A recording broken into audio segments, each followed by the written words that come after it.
Have you ever wondered what it feels like to be a bird? Well, in today's mindful birding practice, we're going to get a chance to explore that question. So go ahead and find a nice place to sit, either outdoors or indoors, as long as you are near a window so you can look outside or hear the sounds outside.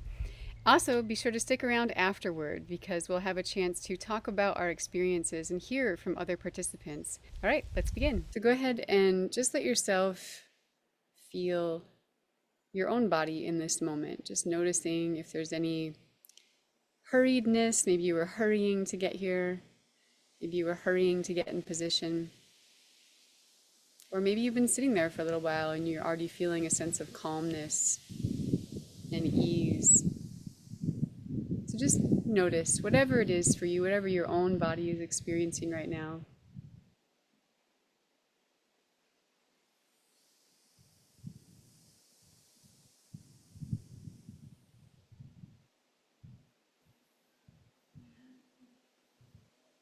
Great. Now taking a nice deep breath in, letting it go. If there is any tension in your body, I just want you to sort of take stock. Just start from your toes. Remember the big toes all the way to the little toe. And then just slowly work your way up your ankles, your legs, your knees, all the way up. Again, I won't go through all of our body, but you just slowly take yourself throughout your whole body, noticing if there's tension anywhere. And if you find a spot of tension, just take your breath, and as if you could send your breath to that place, go ahead and do so. So you'll take a deep breath in. Let's say it's in your knees. You'll just imagine your knees, and then release your breath, just letting go of that tension, seeing if you can soften that spot just a little bit. And also those places we often forget, because sometimes, especially for us women, we hold our bellies in. Tighten your belly as you stand up, right? So just you can give your belly some love this morning and just soften it right now. I have a very vocal mockingbird, so I'm going to try and mute in between what I speak.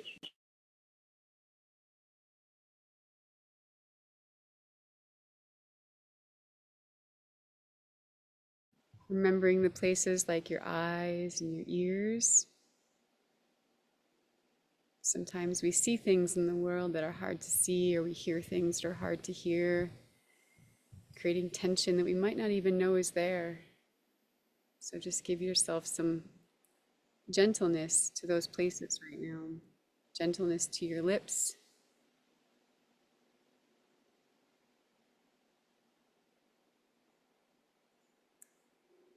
Great.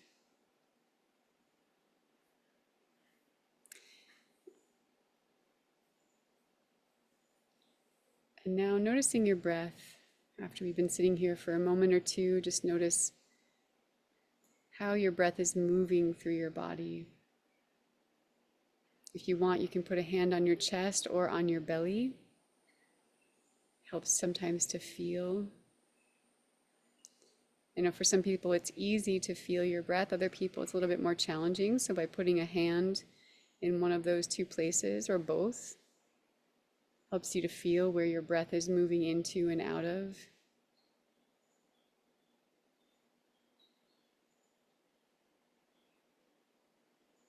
Noticing how often our breath is shallow or how often it might be full and complete. Nice deep breath.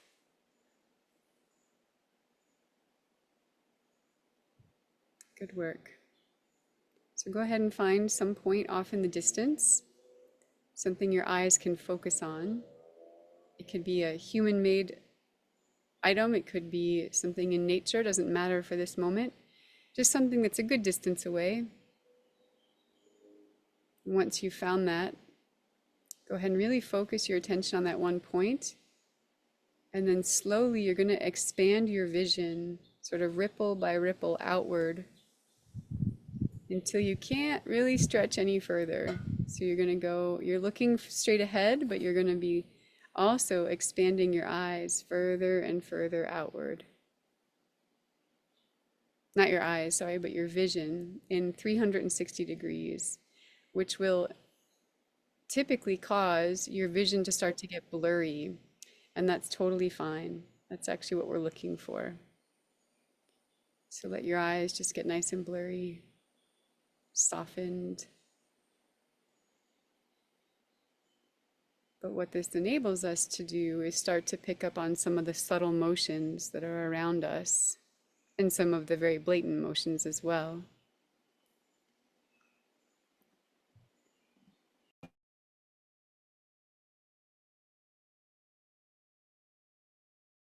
And just let yourself observe for a moment using owl eyes, which is what we call this sometimes.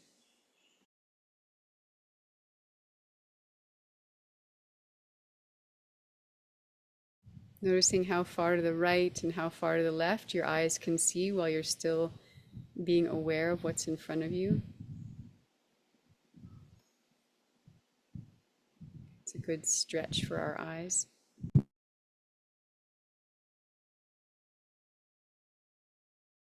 Nice work.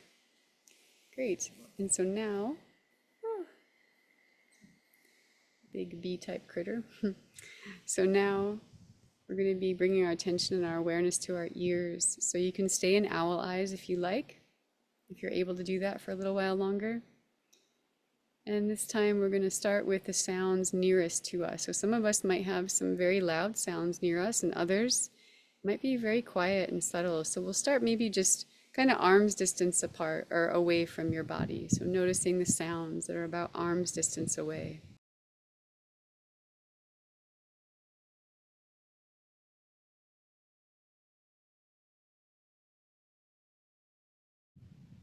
Great. And without disregarding them, keep those sounds in your awareness, but stretch your hearing a little bit further out. So maybe, let's say, about 10 body lengths, your own body length, away from your body right now. Noticing the sounds, the quality of them, which ones are the quietest and which ones are the most prominent.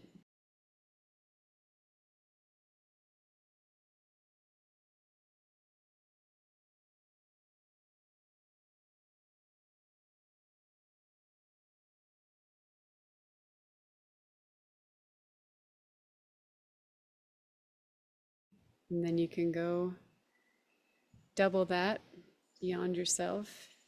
Again, expanding, but remembering the sounds that you were just perceiving.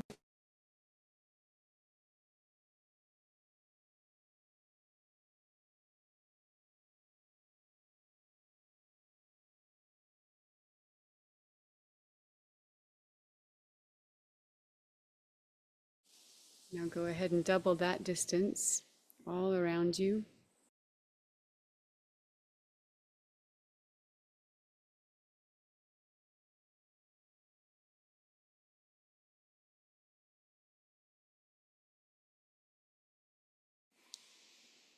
And as if we had wings, maybe the big ones like a great blue heron, we're going to take maybe 10 to 20 good flaps away from this place, going as far as you can go now. Maybe you could even go a half a mile away, maybe 3/4 of a mile away. See if your ears can pick up on anything that's really, really far away right now.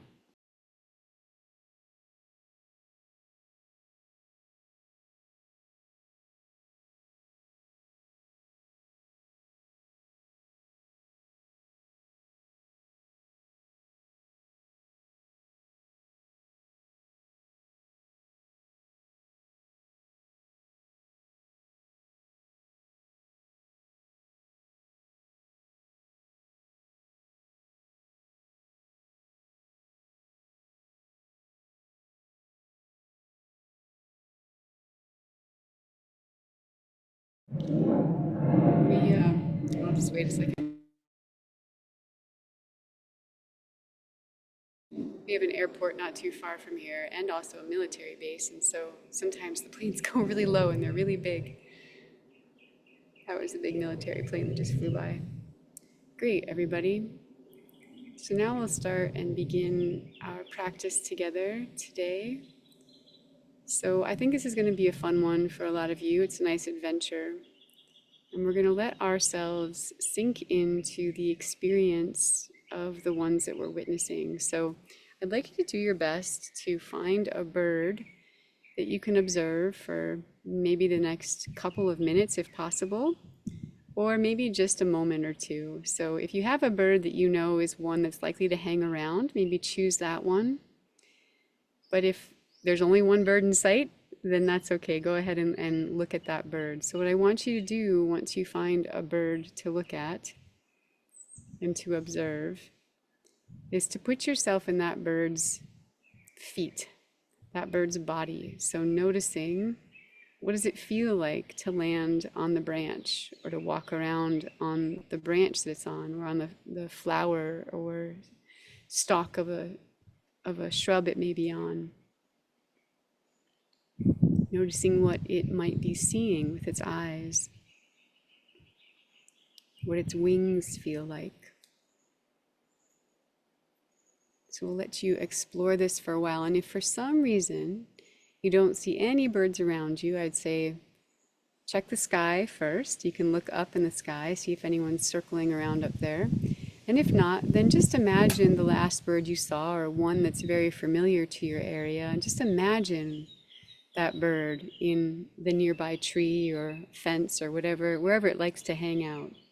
And let yourself really get into that bird's experience right now. So we'll do that for the next couple of minutes.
Allow yourself to notice what it feels like to be that bird with those wings and that tail, looking at what it's looking at. What might it be curious about right now? How heavy are its feathers or light? Noticing what it feels like to have the wind underneath them.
Good work, everybody. So now we're going to shift our attention to whatever it is that that bird was perched upon. So if it was a branch of a tree, maybe it was a shrub, might have even been the ground. And I want you to put yourself in the perspective of whatever the bird was perched upon. So what is the experience, let's just say, of that tree branch? How does it feel to have the bird standing on you right now? How does it feel to have the insects crawling around you? And whatever else that tree might be experiencing, or the grass, or whatever the bird was perching on.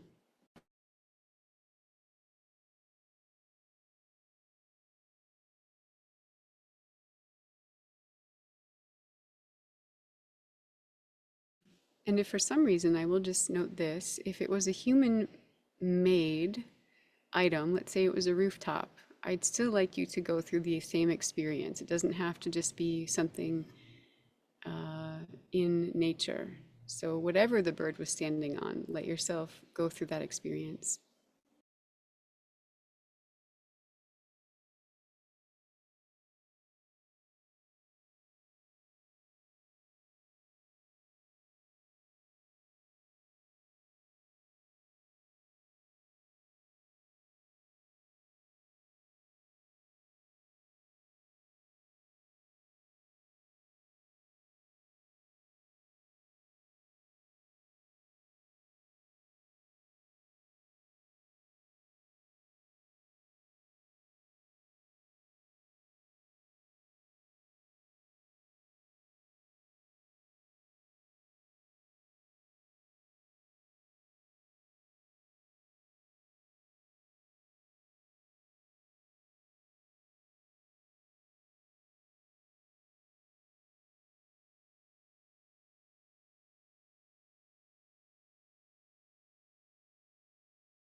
Just noticing what it's like to keep your attention on that one element in nature, or not nature, different nature. So now we're going to shift over to the nearest insect.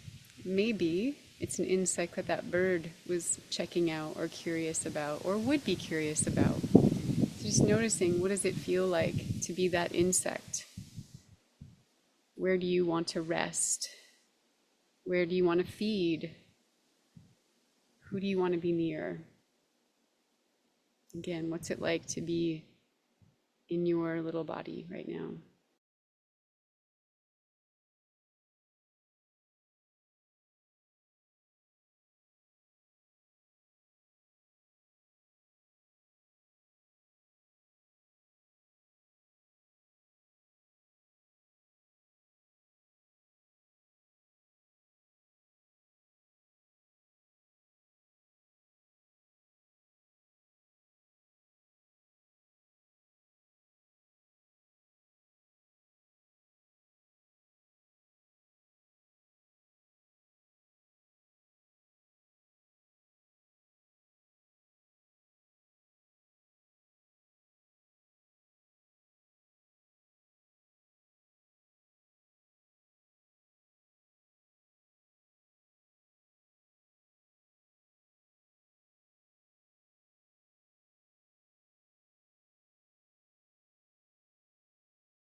Now we can shift our attention, and I know not a lot of the trees around us or shrubs are have bared fruit. Some of them may have bared fruit where you are, but just imagine that whichever one you're focusing on, at some point it's going to have a seed of sort.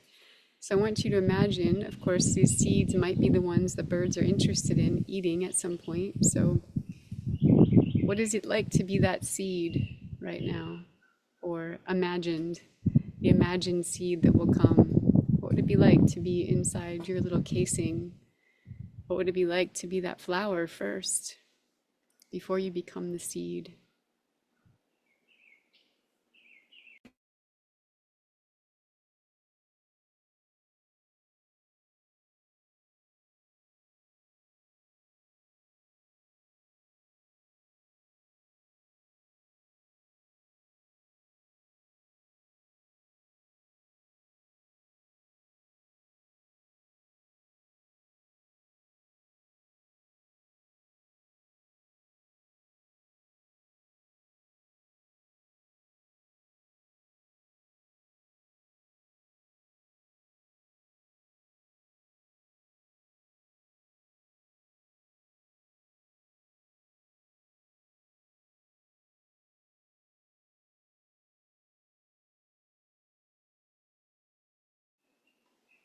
And at the very end of that, you can imagine what would it be like to be pried open by the bill of a bird after growing as that little seed.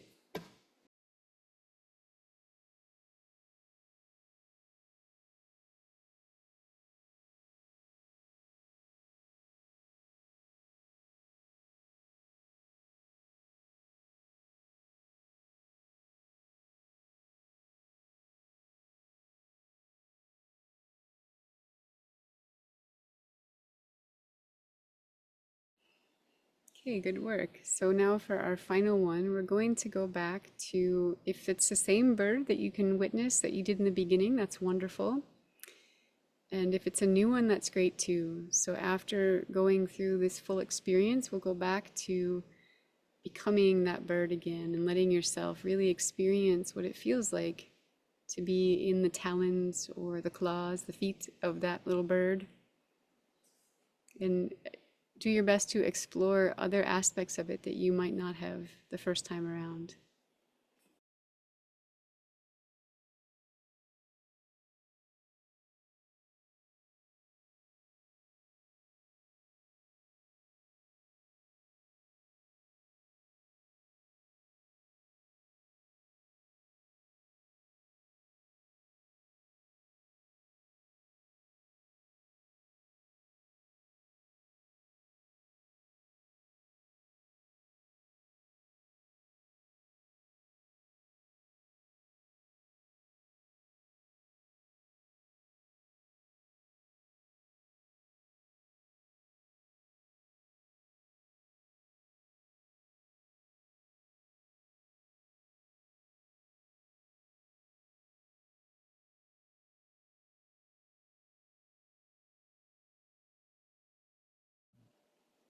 All right, good work. So this can be a really deep and moving experience for some people if that's what occurred for you. So just let yourself be gentle right now and go ahead and offer your own gratitude or blessing to the ones that you connected with this morning over the next moment or so.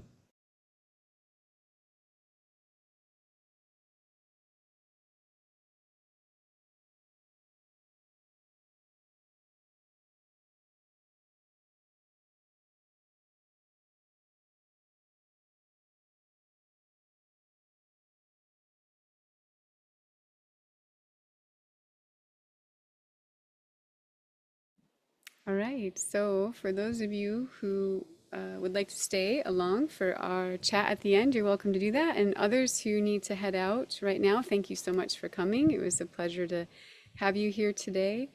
And but yeah, if you are going to stay and you'd like to share your experiences, go ahead and turn your monitor on so we can see you. Um, Otherwise, if you need to keep it off, that's totally fine. And yeah, who would like to share what it was like to experience any of those particular birds, or well, not birds, but the bird, the insect, the seed, whatever it might have been, the tree? What was that like for you? Yeah, Gabrielle, please first. Well, it was so interesting because when I was getting ready on my balcony to turn on my computer, this hummingbird came and just flitted right over my head and almost hit my hair. And I went, oh, this is like a forerunner for what we're going to do. And sure enough, that was the one bird I could see when we started on the bird. And, they don't sit still very long. So, in the course of what we did, she came back like 3 times. And what was most significant for me was they're so tiny. And she was sitting on a wire. And I never realized compared to the bird how big the wire is. So when I was sitting on the wire as the bird, I felt very secure, like it was almost like it was a platform rather than a thin wire. And I'm wearing a red robe. So I think when she was looking around and she did this with her eyes or with her head, actually, I felt like she was really observing me sitting here on the balcony. And when I was her, I was feeling like how big the world was. It just was all about size. And the insects in the tree are bees. And I'm not sure if hummingbirds eat bees. I was thinking as the hummingbird that I would not eat a bee, but I'm not sure. And also it's a red pepper tree that we have here in California. And the peppers are just starting to come out. They're still green. So they didn't appear as food to me. I just noticed them as the bird. Mm. Um, it was really interesting. Just the perspective of the tininess of the bird was just so profound. And I remembered an incident years ago. I used to go camping a lot with a group of friends, and one of the friends was convinced that hummingbirds didn't have feet.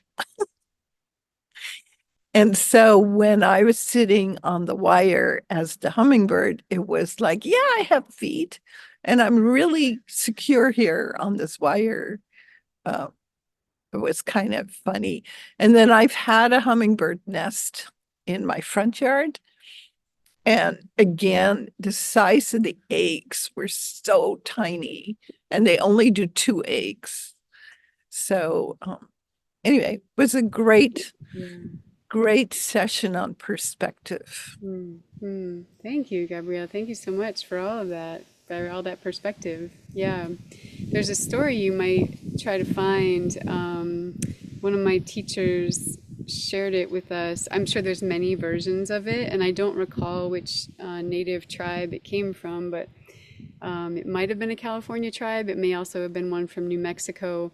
But there was a native story about the hummingbird and some bees. I think they were wasps, actually, hummingbird wasps. I'm trying to remember who else was in that story. It was all these ones that like somehow interact with each other, but sort of like who has more, who scares the other one more, But it was like this whole sort of like battle and interaction and otherworldly kind of experience. It's a very long, beautiful story.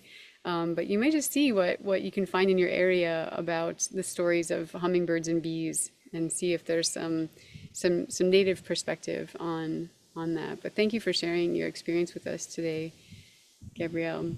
Okay, I Yeah. just wanted to add something that was not to do with today, was to do But with, actually, Gabrielle, hold on to that one just for okay. right now and give other folks a chance to share about this morning, and I'll come back to you at the end. Great. Who else would like to share about this morning?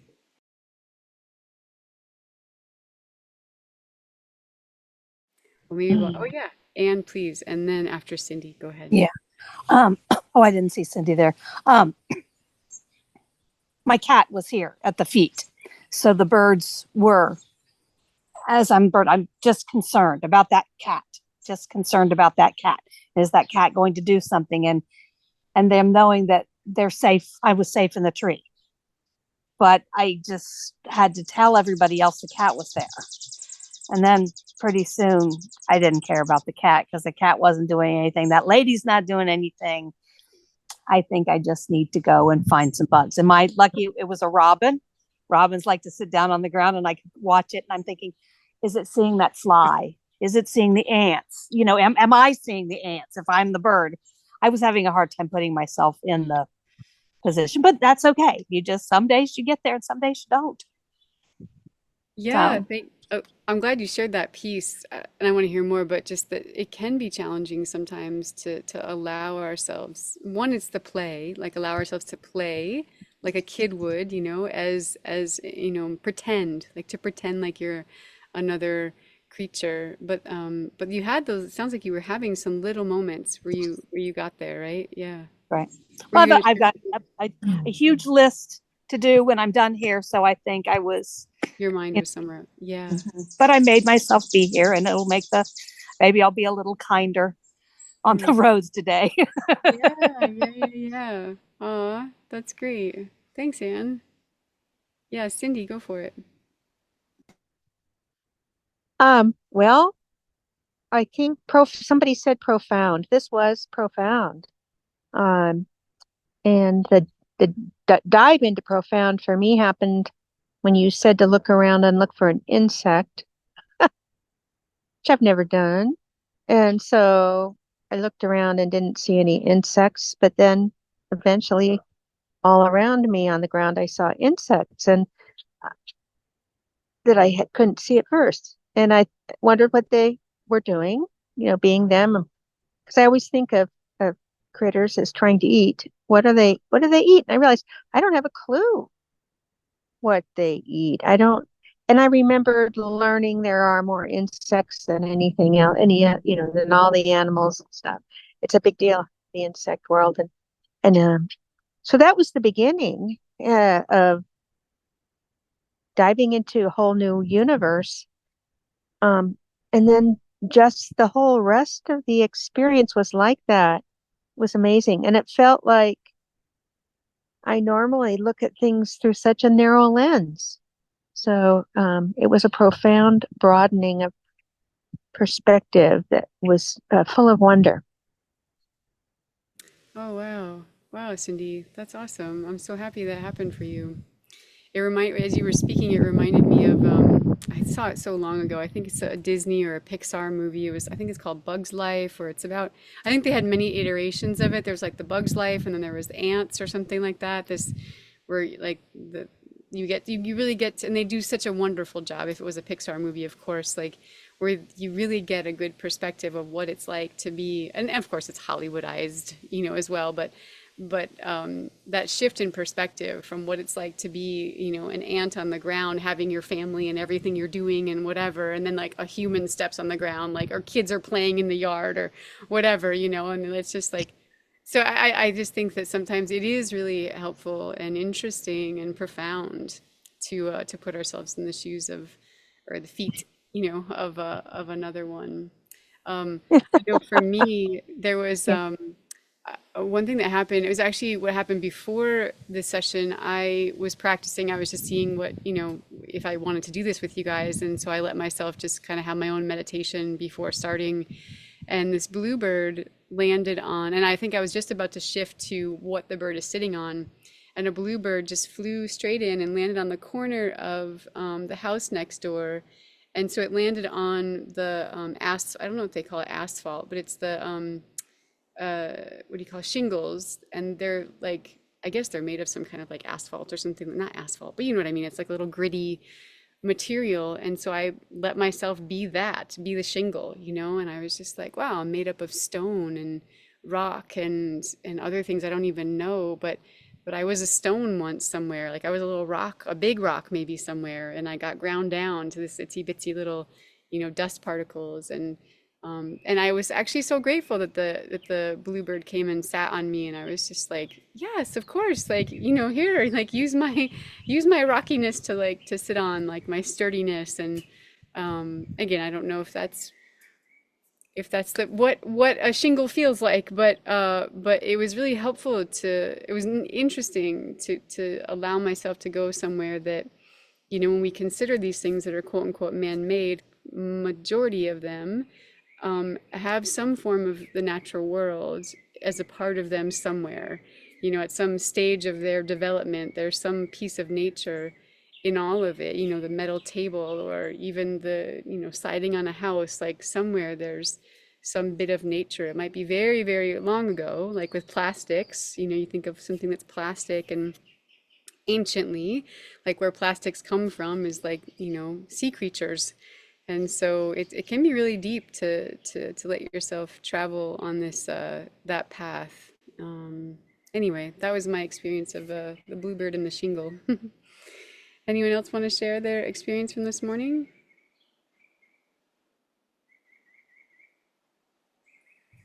And just put your hand up if you do. Yeah, Jacqueline, please. Um, this was just so lovely. And I can't believe I never thought to do this before. I mean, it's so great. And um, oddly enough, there were no birds in my yard, which is kind of unusual. And I was looking around, and I have a wren box I put up, and there's a pair of Buick's wrens that have been nesting in it. And I kept waiting for the fledglings to come out. And I think as I was looking up at the box, a little head poked out, and the bird came out. And I don't know if it was the fledgling or not, because, it looks just like almost an adult, just a little more fluffy, maybe. So, and I just thought about being a fledgling, with my little feet on the opening, looking out at the world, because they've been down low. I haven't ever seen them, even when the parents feed them, their little heads show. And to be looking around at this new perspective in the world, oh my gosh, it was so great. And just know that it's around. I just love it. So thank you so much. And Kristi, you're an amazing person. You are such a wonderful teacher, and everything you present is so deep and profound, and you do it in such a gentle, loving way that it's really beautiful. I'm just so glad you're in the world. That's really very thoughtful of you, Jacqueline. Thank you so much for your words, and also for that experience. Because as you were telling the story of the Buick's Wren, right? Yeah, Yeah.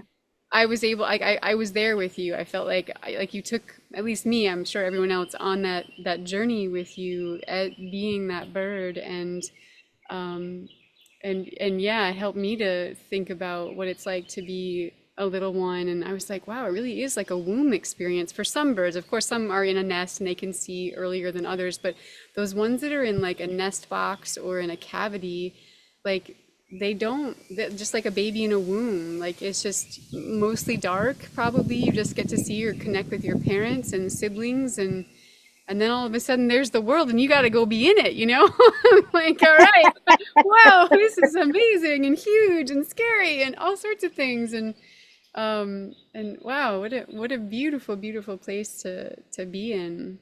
Yeah.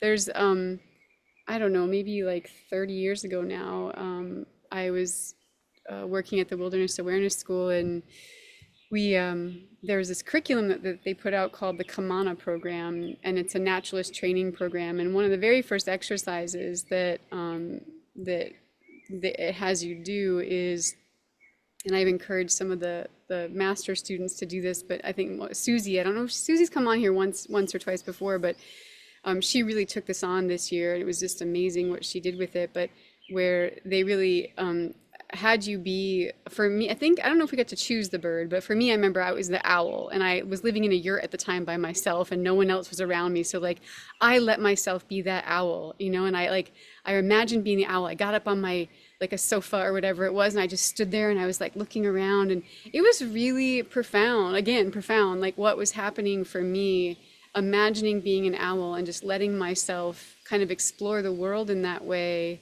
And it just, again, it's like anything, when you walk a mile in someone's shoes, it gives you that perspective of the world and how they see it. So yeah, that's what came to me this morning, was that it would be nice to just have a new perspective. And yeah, so thanks, Jacqueline, for your story there.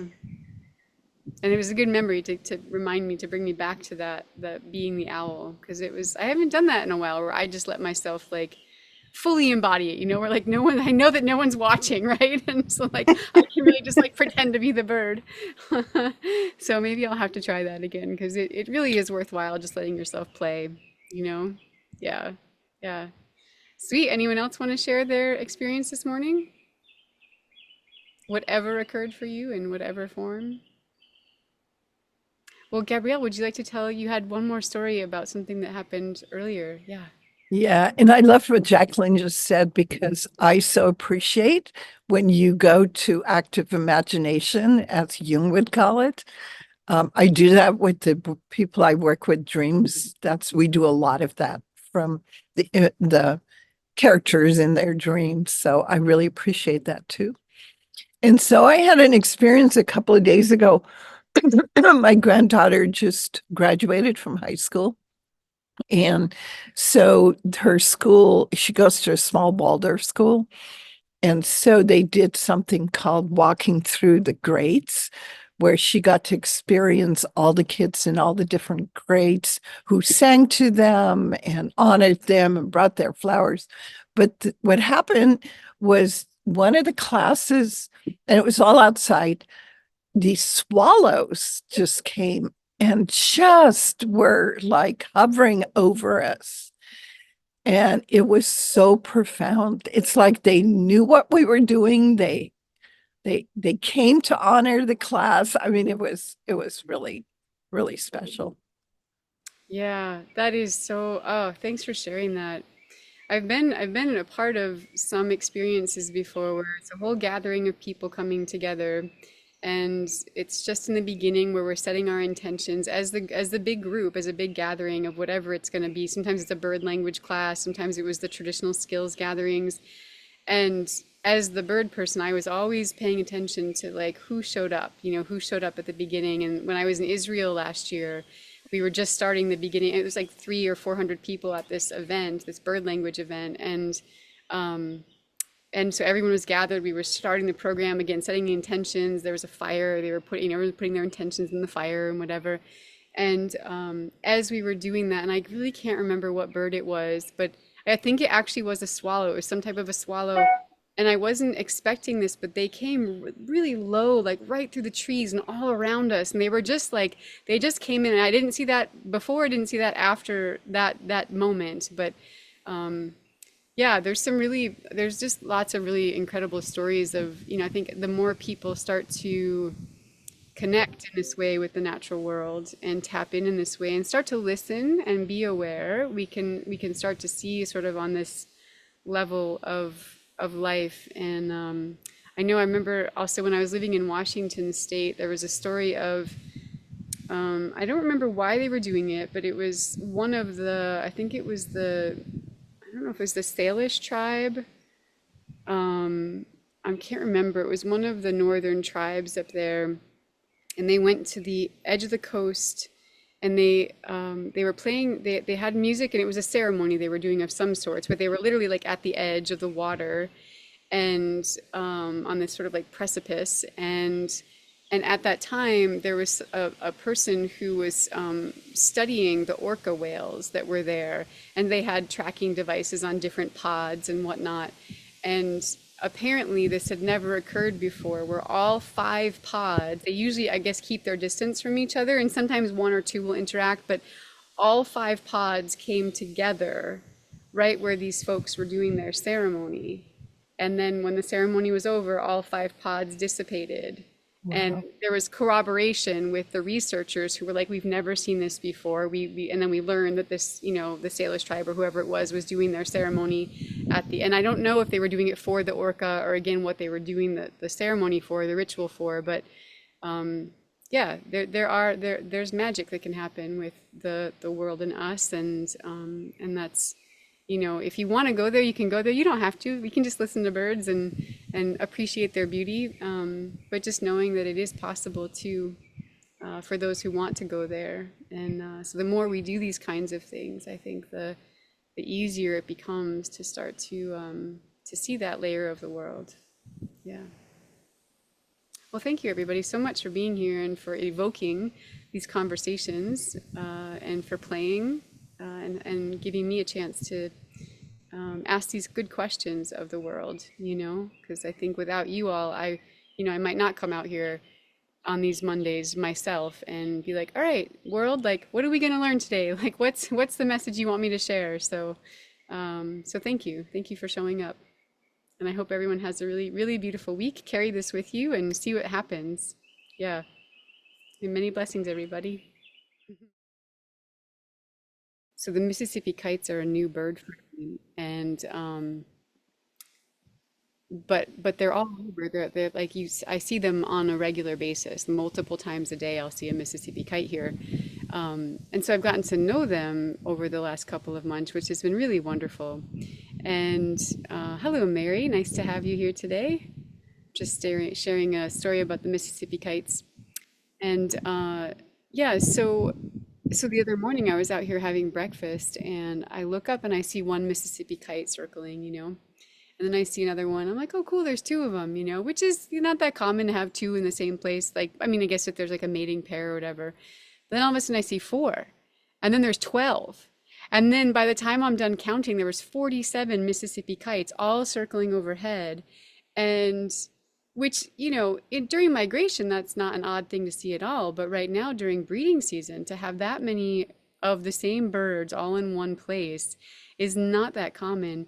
And then there was about 30 laughing gulls with them, and they were all just circling overhead. And so I'm not going to tell you what the Mississippi kite eats, but it sort of is a little hint based on what they were doing. And I did do some research afterward and discovered that almost any time of year you can actually see groups of 25, sometimes even 50 or so gathered together. So I guess it's not unheard of, it's just not that common. So I had some curiosities after I saw that, but they stayed for about 15 minutes. So it was just, I was like, I think it was a Sunday, maybe like last Sunday or something. Cause I remember I like ran into the street over here and I was just like, wow. And I was sort of grateful that nobody else was out because I was like being totally geeky, just like, wow, that's so cool.